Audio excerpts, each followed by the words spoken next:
이번 시간에는 여드름에 관한 강의를 하려고 합니다. 기본적으로는 골드 PTT, 아크네 싹에 대한 설명을 하려고 하는데요. 여드름은 어떻게 발생하는가? 여드름은 단계를 거쳐서 발생하게 됩니다. 그림에서 보시는 바와 같이 1단계는 건강한 모공 속에 피지 분비가 이루어지는 과정입니다. 피지선에서 피지가 분비되면서 모공을 통해서 외부로 배출이 되겠죠. 이 과정에서 문제가 생기면 2단계로 들어갑니다.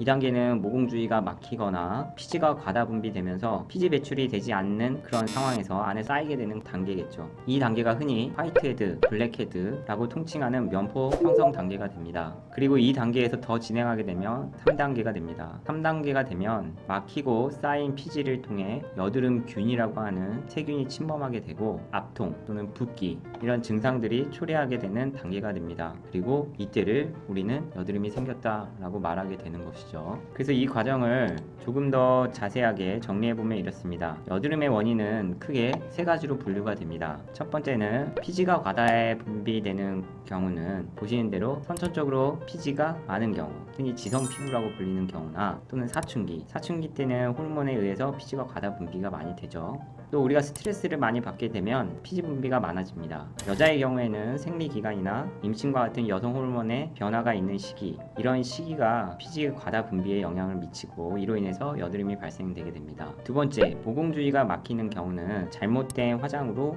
노폐물이 쌓이는 경우, 자외선 차단제 등의 물리적인 차단제가 모공 주위를 막는 경우, 이외에도 알러지 같은 피부 질환으로 피부가 살짝 부으면서 모공이 막히는 경우도 있고요. 이때는 여드름균이나 모낭충 등이 침범하게 되면서 여드름이 발생하게 됩니다.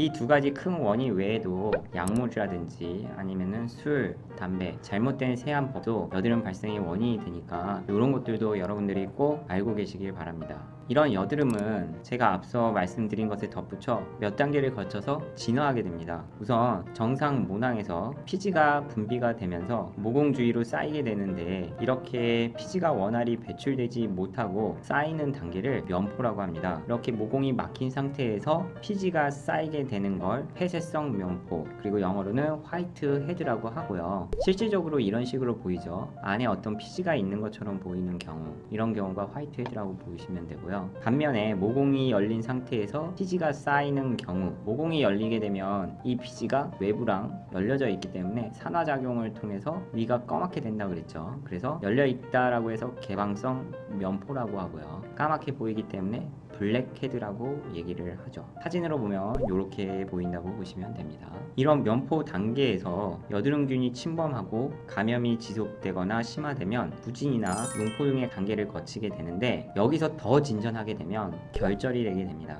그리고 진화가 되면 될수록 여드름의 치료는 어렵게 됩니다. 그러면 이 아크네 싹의 원리는 어떻게 되느냐, 자세히 설명을 드릴게요. 1단계는 어떻게 하냐, 금나노 물질을 피부에 골고루 발라줍니다. 이 발라주는 거는 모공 안으로 삽입시키기 위해서 바른다고 보면 되겠죠. 2단계로 금나노 물질을 초음파라든지 여러가지 어떤 방법을 통해서 모공 안쪽으로 집어넣습니다. 최대한 많이 집어넣으면 넣을수록 효과가 좋겠죠. 3단계는 얼굴에 발라져 있는 금나노 물질을 다 제거합니다. 금나노 물질이 피부 겉에 있으면 피부 겉에 열을 받게 되면서 피부가 화상을 입겠죠. 그러니까 여기를 깨끗이 닦아줍니다. 4단계로 강한 열 에너지를 지닌 레이저를 조사하게 됩니다. 그러면 이 금나노를 품고 있는 피지선들이 타서 죽겠죠. 그 원리를 이용한 거라고 보시면 됩니다. 그럼 이 아크네 싹은 어떤 효과를 지닐까 요약해 봅시다. 금나노 물질이 모공을 타고 피지선 안쪽까지 잘 삽입된 후에 저희가 레이저를 조사하게 되면, 첫 번째, 피지선이 열을 받게 되면 피지선이 파괴될 거고, 그거에 의해서 피지 분비가 감소될 수 있고, 삽입된 이 나노 물질들이 여드름균에 있으면 여드름균이 열을 받아서 파괴할 거고, 염증들이 줄어들 거고, 그리고 피지에 열을 가하게 되면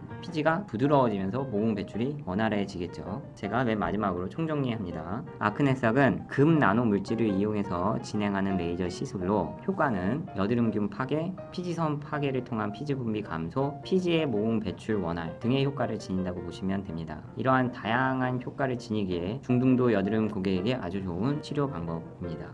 최소 3회 이상 해야 효과가 나타나고요. 일주일에 1, 2회가 적당합니다. 그럼 이것으로 아크네 싹의 강의를 마치겠습니다.